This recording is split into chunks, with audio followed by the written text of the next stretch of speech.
বিশ্বনবী দেখলেন আমার তো প্রতি সপ্তাহে সপ্তাহে যুদ্ধে আহত সাহাবীদের সেবা দিবে কে? বিশ্বনবী কি খেয়াল করলেন দেখেন, সাআদ ছিল মদিনার বড় ডাক্তার।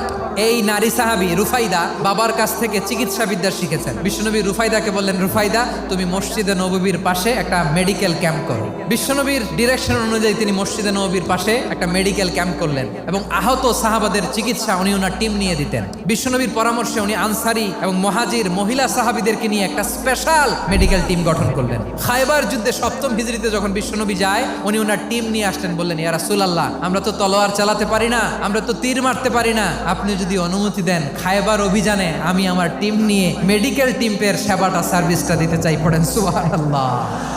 বিশ্বনবী অনুমতি দিলেন, যোদ্ধা সাহাবীদের সাথে মেডিকেল টিম নিয়ে অগ্রসর হলেন। খায়বারের প্রতিটা আহত সাহাবী যারা ইনজুরি শিকার হয়েছেন সবাই রুফাইদা আল আসলামিয়ার এই মেডিকেল ক্যাম্প থেকে চিকিৎসা সহায়তা পেয়েছেন। সুবহানাল্লাহ পড়েন।